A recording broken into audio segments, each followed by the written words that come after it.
Come closer. The shadows have missed you, and tonight they have a new story to tell. Welcome to Scary Stories After Dark.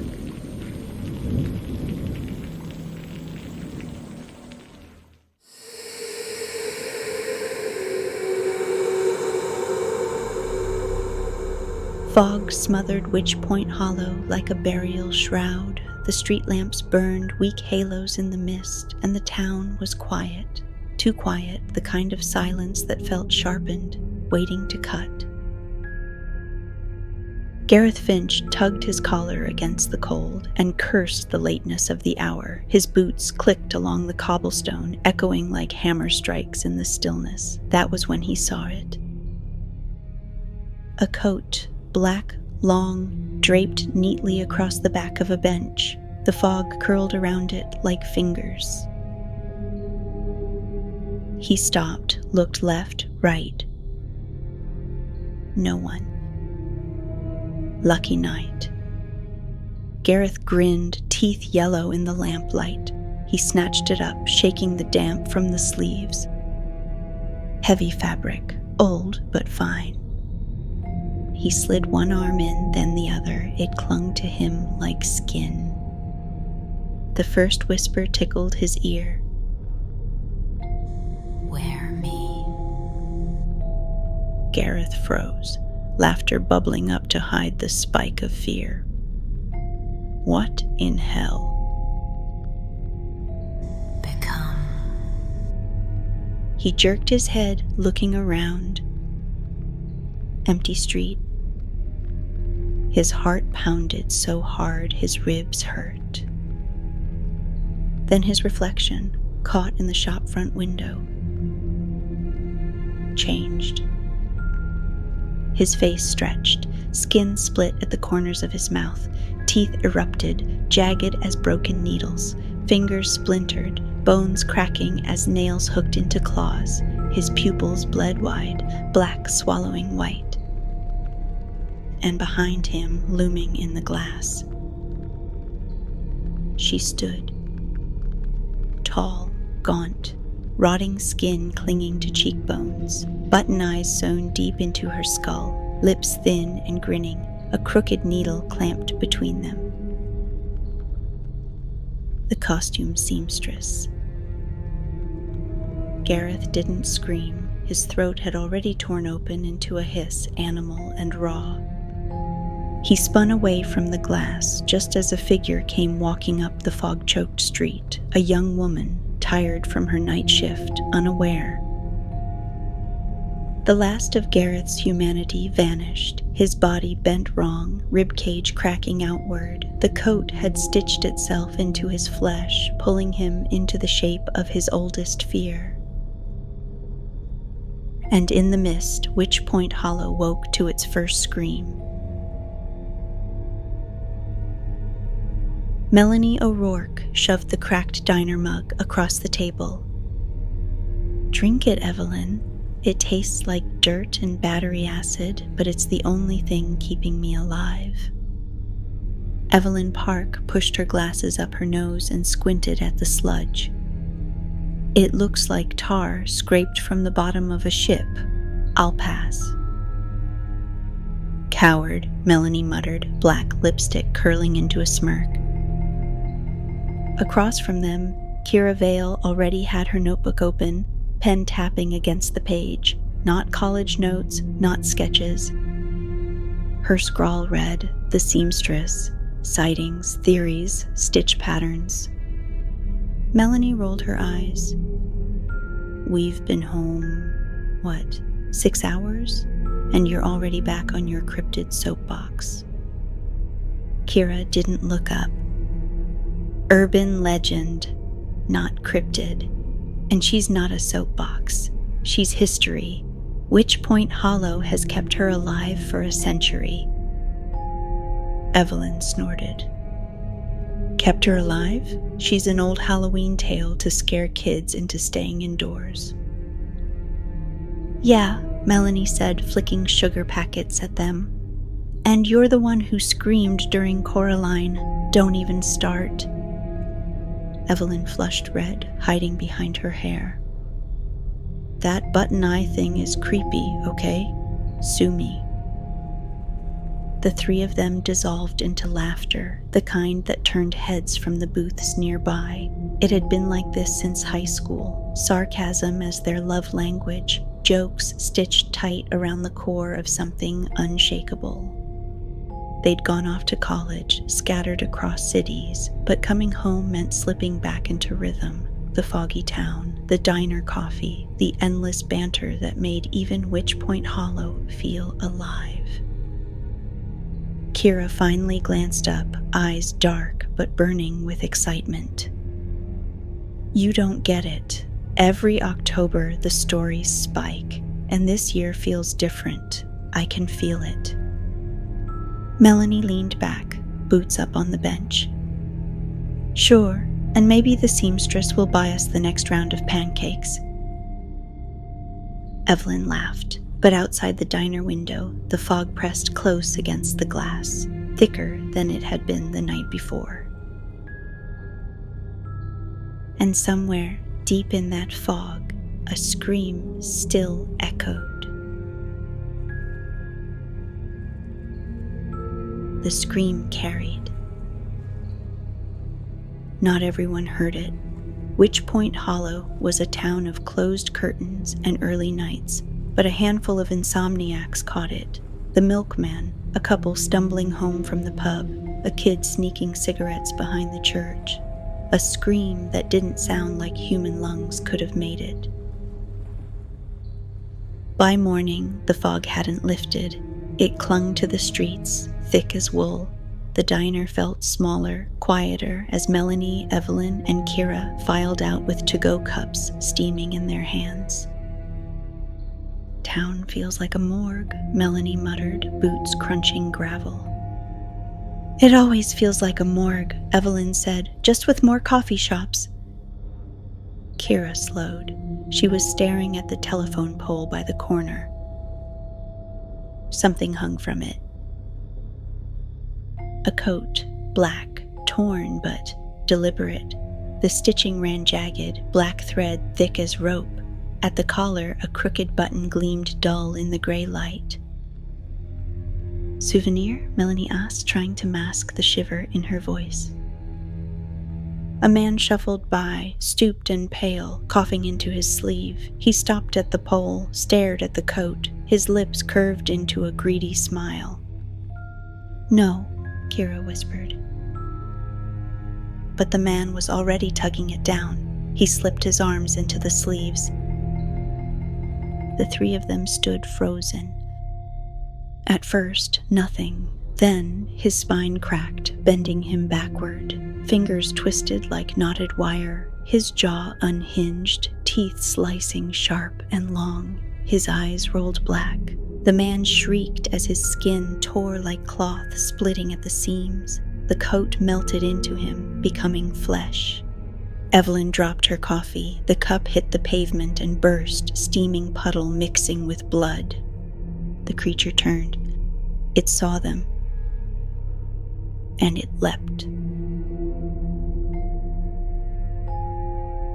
The thing lunged, claws gouging concrete as it hurled itself forward. Melanie shoved Kiera sideways. "Run!"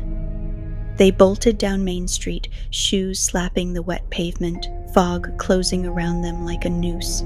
Evelyn's breath came out sharp and panicked. She could hear it behind them, the slap of claws, the screech of teeth grinding bone. "Coffee shop, left!" Kiera shouted. They cut hard into the alley, crashing through milk crates and trash bags. The smell of rot clung to the fog. Melanie risked a glance back. It was crawling after them, half man, half stitch. Bones jutted where fabric fused to skin. Black thread wriggled like worms through its flesh, pulling it tighter, faster, hungrier. "This isn't real," Evelyn gasped, clutching her side. "Tell me this isn't real." "Keep running," Melanie barked. They burst out onto another street, nearly colliding with an old man carrying groceries. His bag split, apples rolling across the asphalt. The creature tore past him, ignoring the fruit, its button black eyes fixed only on them. Kiera's voice cracked. "She's real. The seamstress. She's real." Melanie yanked her toward the nearest doorway. They slammed against it. It didn't budge. Locked. The creature shrieked. Closer. Evelyn's shaking hands fumbled with the handle. "It won't open." "Move," Melanie snarled. She kicked. The door frame splintered, wood snapping. They spilled inside, slamming it shut behind them. Silence. Except for the rasp of claws dragging along the outside wall, slow and deliberate. The three of them stood pressed together in the dark, hearts pounding in unison. From outside came a voice, not human, threaded and thin, like it had been sewn into the fog itself. "Wear me." Kiera's hand clamped over her mouth to stifle a scream. Evelyn trembled so hard her glasses slid down her nose. Melanie pressed her forehead against the door, eyes wide, lips trembling but set. The scratching moved past, fading. But they knew it wasn't gone. Nothing in Witch Point Hollow ever really left. Morning never came. The fog thickened until it turned the town into a stitched shroud. The lamps burned weak, the sun swallowed. Witch Point Hollow felt less like a place and more like a stage waiting for the curtain to rise. And rise it did. By noon, screams tore across town like clock chimes. At the bakery, a woman found a scarf folded neatly on the doorstep. She wrapped it around her neck, laughing at the gift. Seconds later, her laugh became a strangled gurgle as the scarf fused to her throat, skin tearing in jagged stitches. She clawed at her flesh until her hands bled, before turning on the customers still waiting in line. At the schoolyard, a jacket was left draped over the swings. A curious teenager slipped it on. The seams writhed, and his body snapped inward, spine buckling, limbs twitching until they bent backwards like a marionette. He giggled as his jaw cracked wide, then leapt into the shrieking crowd of children. The fog carried it all, screams echoing, wet tearing sounds, the hiss of whispers riding on every corner of cloth. "Wear me, become."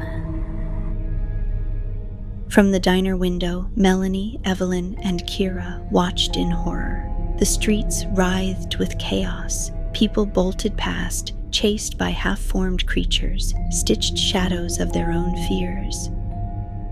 Melanie's fingers tapped furiously against the glass, knuckles white. "We need to get out, now." Evelyn shook her head, pale as ash. "Out where? The whole town's." Her words broke off as a man ran by, shirt tearing from his chest. Black stitches slithered across his skin like centipedes, sewing his body into something else, something not human. He dropped to all fours and tore the throat out of the woman fleeing beside him. Kiera's eyes were wide but unflinching. She whispered, "It's her, the seamstress. She's not just a story anymore, she's awake."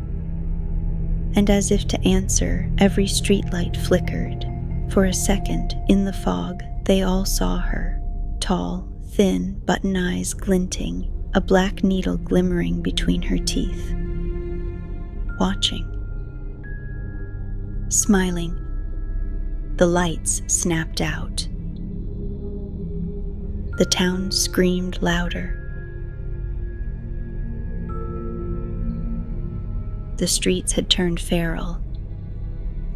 Melanie, Evelyn, and Kiera sprinted through the fog as chaos detonated around them. Creatures clawed through windows, dragging townsfolk screaming into the mist. Stitched monsters writhed in the lamplight, bones snapping, flesh splitting like fabric under strain. A woman staggered past, her dress fusing to her skin, black thread sewing her eyelids shut. She screamed blindly, crashing into a parked car until her skull split the windshield.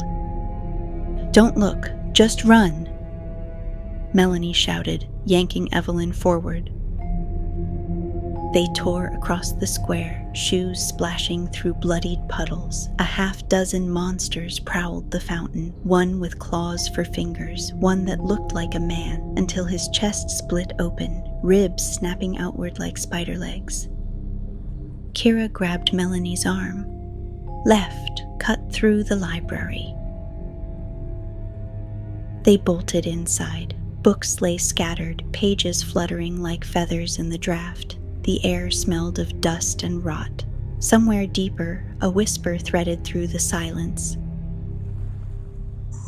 Needle, thread, skin, bone. Evelyn clutched her head.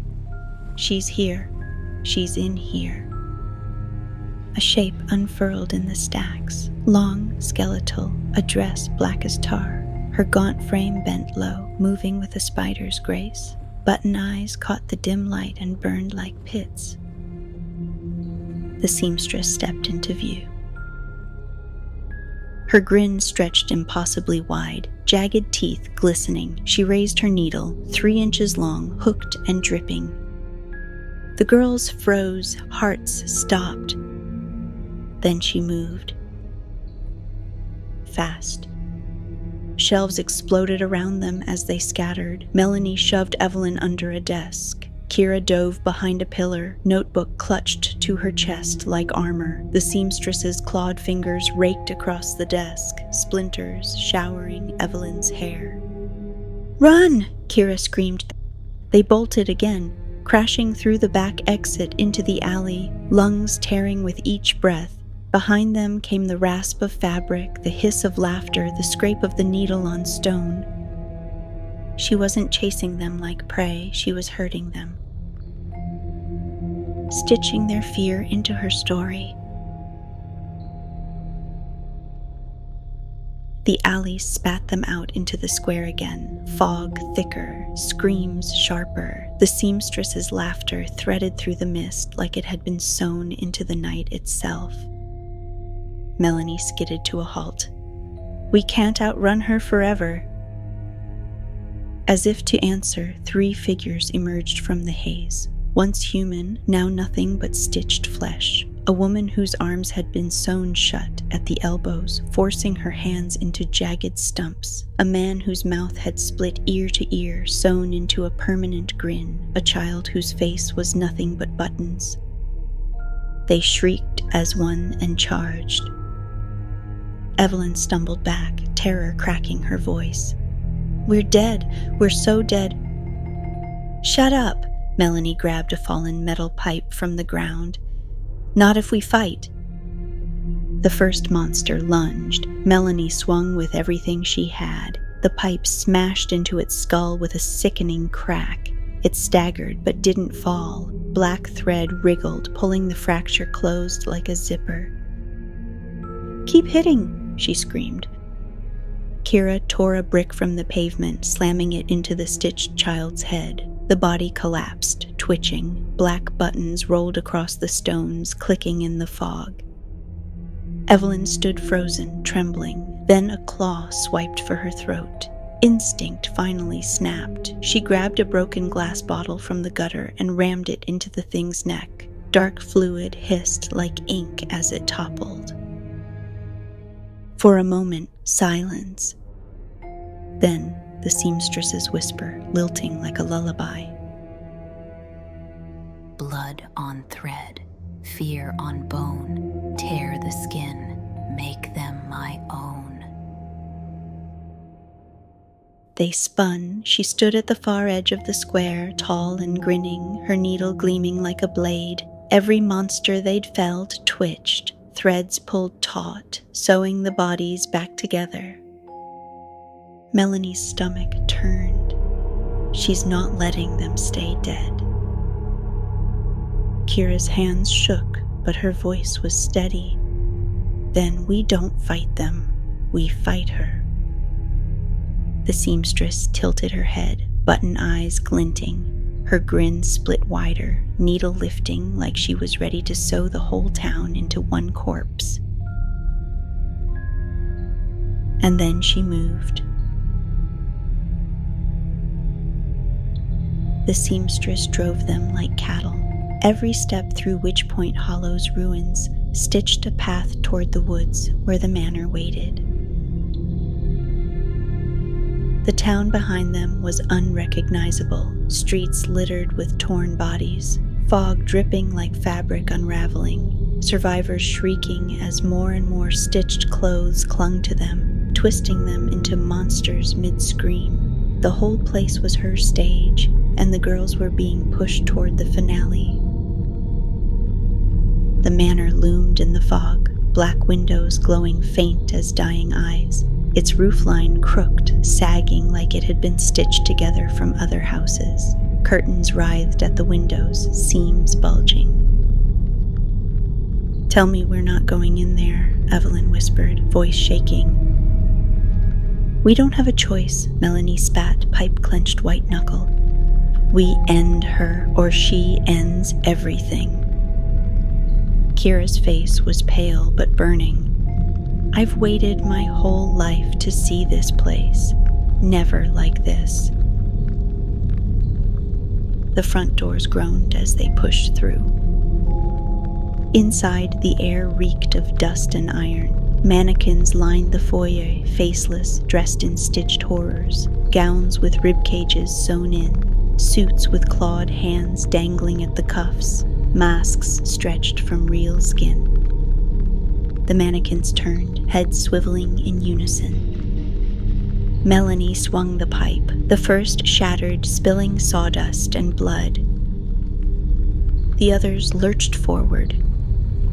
Chaos erupted in the foyer, wood splintering, fabric tearing, black thread snapping taut. Evelyn screamed as she smashed her bottle into one's chest. Kiera jammed her notebook into another's face before shoving it off balance. Melanie swung again and again, every strike sending reverberations through her arms. And then silence.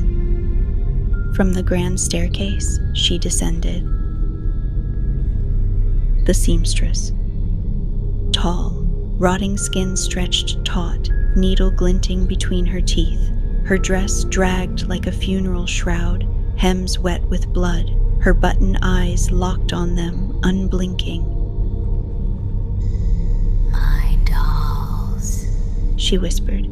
"My final stitch."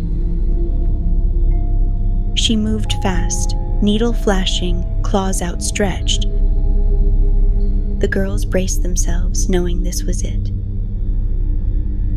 Their last stand.